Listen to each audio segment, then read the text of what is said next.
now we need to build our material from here as to what is the signal, right? We see this, the net magnetization is that direction, and that the strength of it, we need to relate it to some of the variables that we have been talking about. So let's take a small sample volume.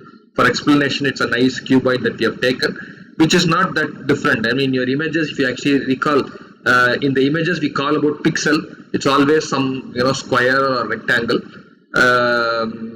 When you go in volume, you're going to have volume element. So we are taking a sample volume which is a cuboid here, and when you subject that volume to the external magnetic field B naught, the static magnetic field, then there is a net magnetization M, that is along the direction of B naught. So at equilibrium, what do we mean by equilibrium? You take this sample volume, put it in the external magnetic field. Initially, each of the nuclei are all in different random directions. So give it some time, right? After you give it some time, every nuclei is trying to align to, if it is a hydrogen, it is trying to align to its up preference at 54 degrees.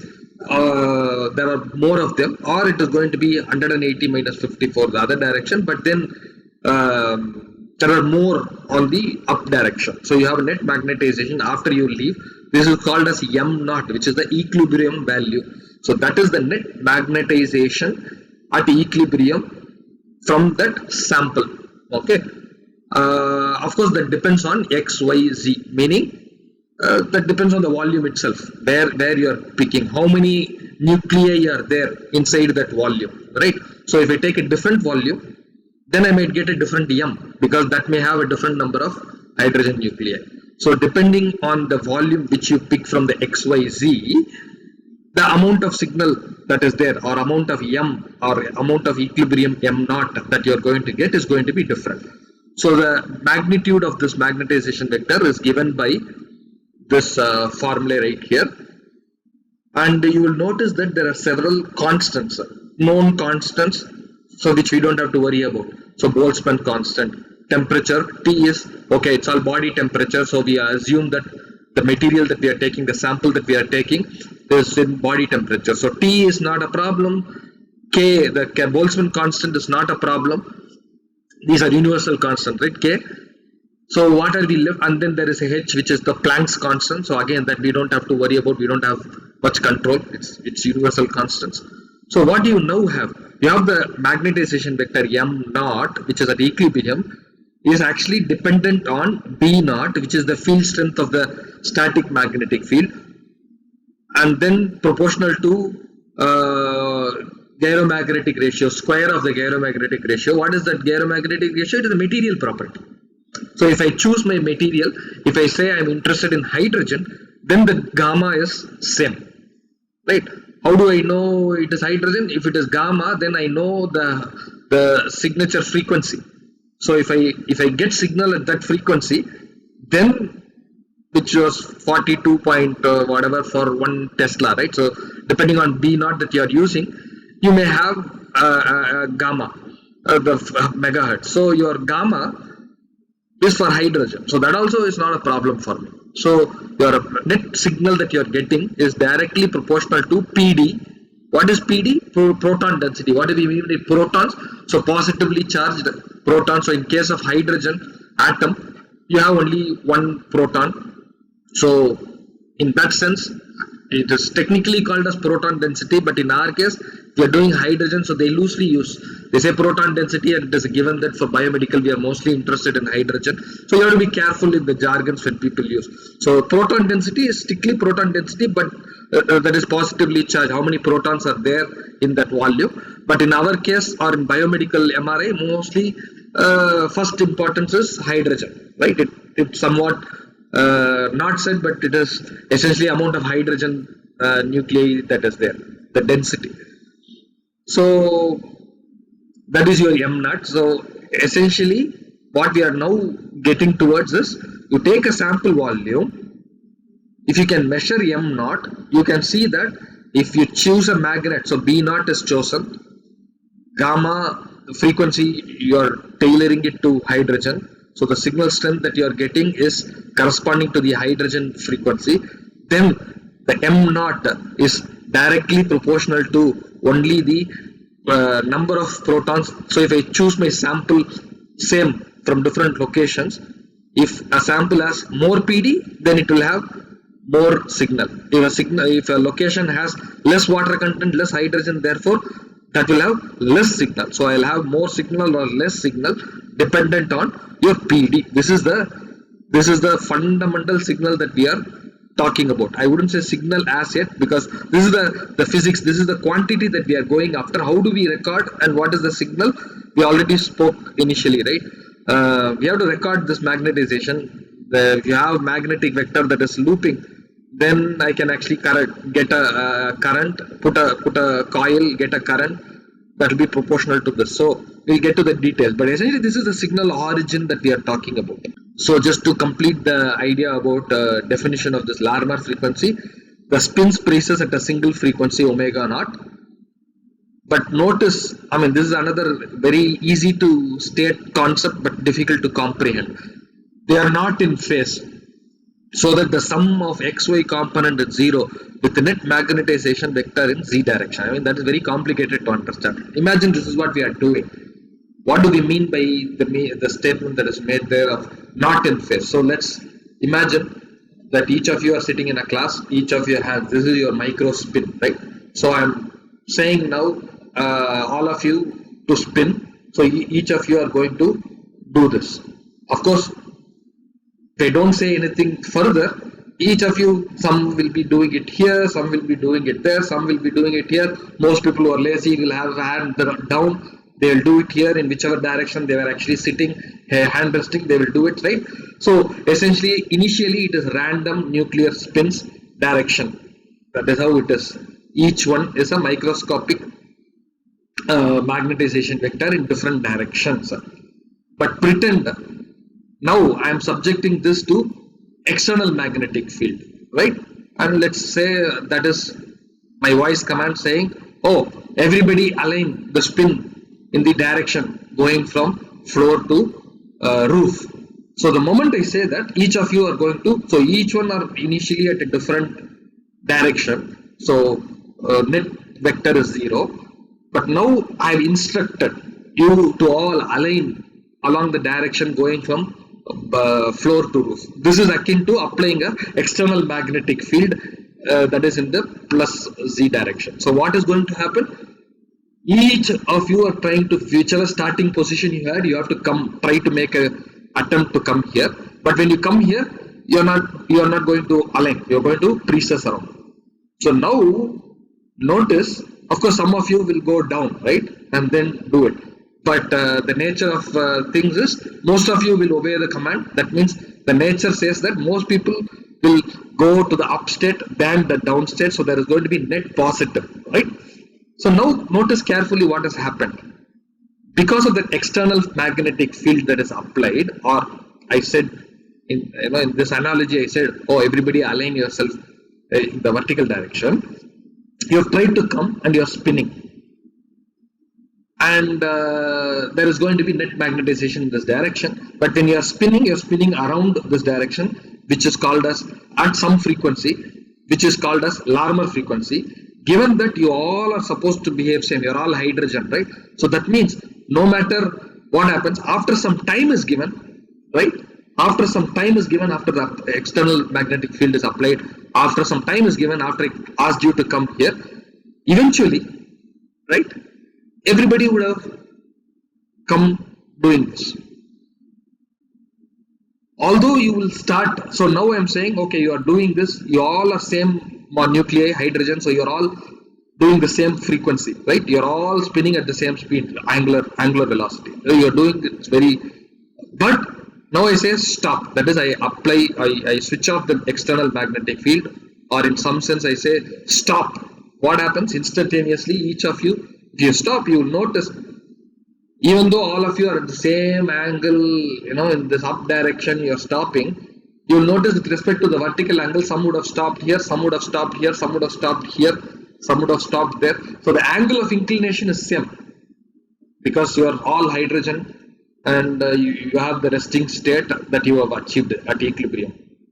But then when I say stop, even though you're doing this, when you stop, you might be at different positions, right?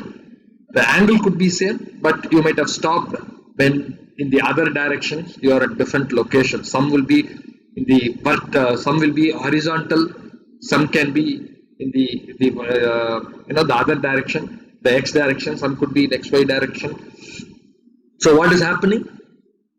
That means you're all supposed to be not in phase. This is what is meant by not in phase.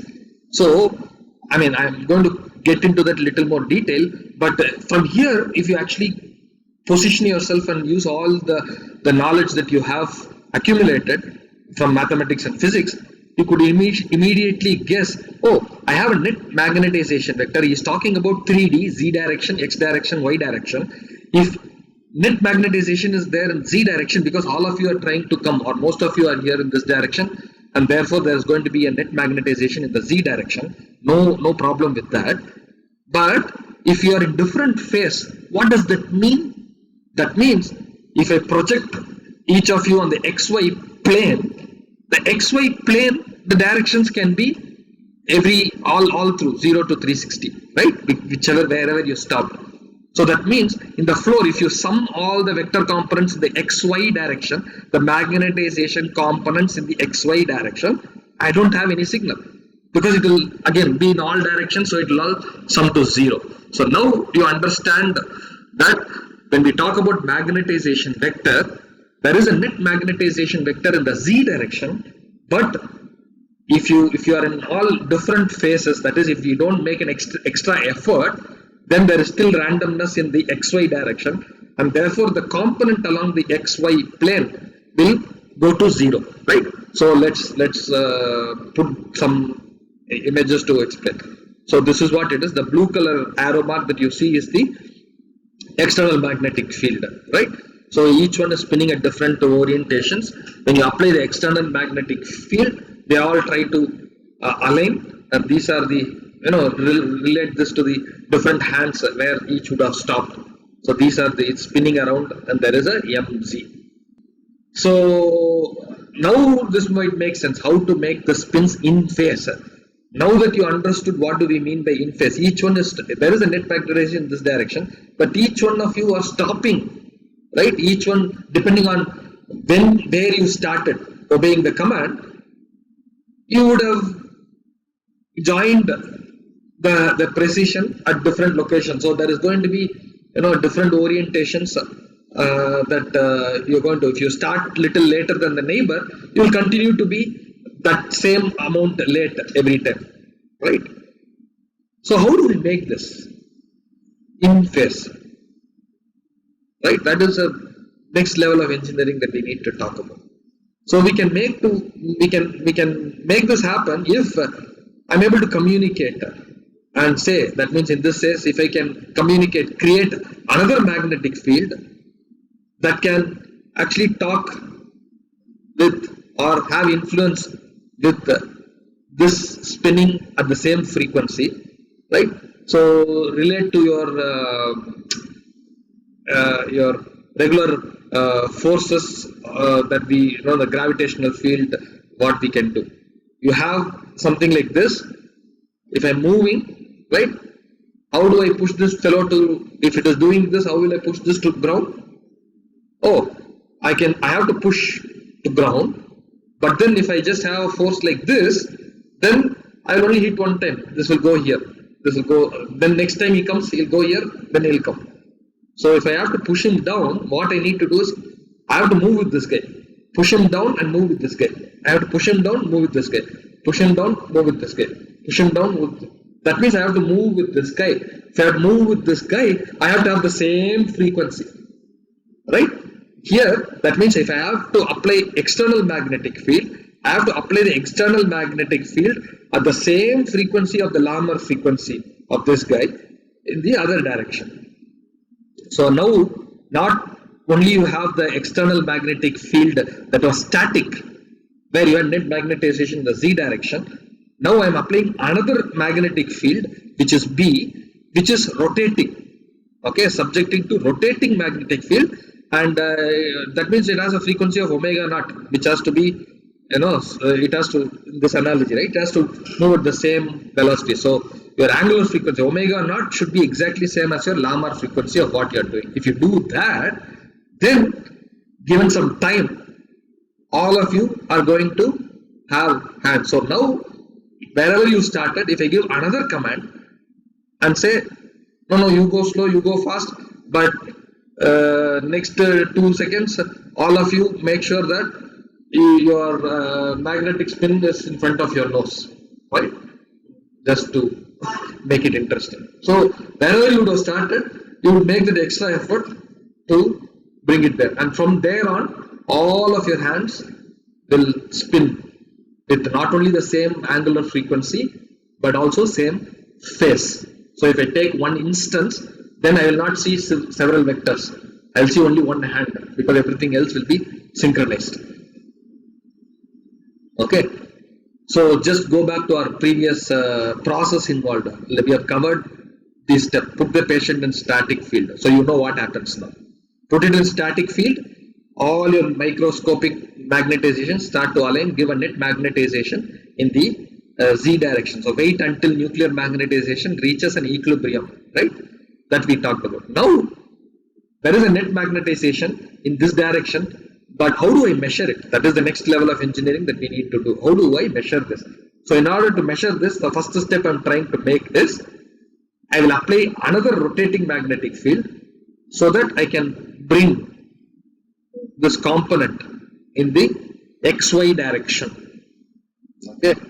So m of t precesses around b naught, Lamarck frequency, the z direction.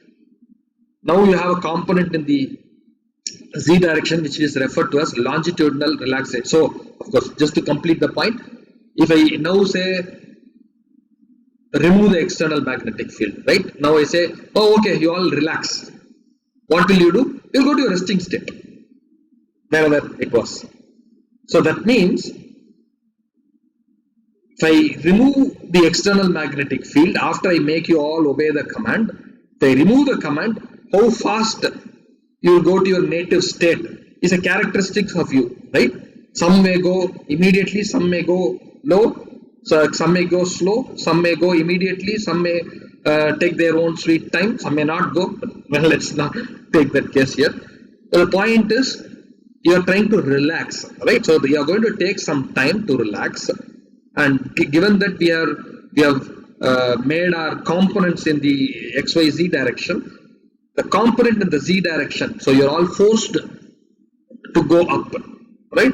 What will happen if you have to relax? If you have to relax, you're going to go to 0, right? So when I start, I have coherent signal. The component in z direction increases in time with longitudinal relaxation. Why? Because your b naught is still there, your static field is there. The component in xy reduces with time, that is, you're becoming out of phase, right? Each of you are trying to go back, so each of you will have out of phase. So measure the transverse component at certain time after excitation of NMR, you get the NMR signal. That is, you have the static magnetic field is always there, so you have always the Z naught, right? But then I have moved the Z naught, pushed this Z naught into the floor, and I have given another command so that they are in phase. So I have made this magnetization vector. Initially it is 0 in the XY plane. I have given another rotating magnetic field, made everything coherent, and I have pushed the value to the XY plane. Now if I remove that external rotating magnetic field, it will start to relax. That means it will start to dephase. So your component in the transverse plane is going to go to 0, but it is going to try align itself to the external magnetic field. So your Z component will go up. That is what they mean by relaxation. Okay, we go into this again and again. And this is the whole crux of the story. So now you do this again and again, you get multiple times. That's the signal. So now we have come until understanding what is the magnetic vector, signal magnetization vector, and we have come to the level of understanding that we could manipulate this M so that you could get longitudinal signal. I mean, you have the magnetization vector in the XY direction or in the Z direction. That much we have understood. And of course the speed with which it relaxes, right, when you remove the excitation, has to be a material property. So that is, one is proton density we saw. How fast it dephases is one time signal, which is T2 they call, and how fast it comes back to equilibrium after the excitation is removed is another time constant, which is T1. I'm sure you would have heard T1 T2 weighted MR images. This is our fun, we'll understand exactly what is meant by that.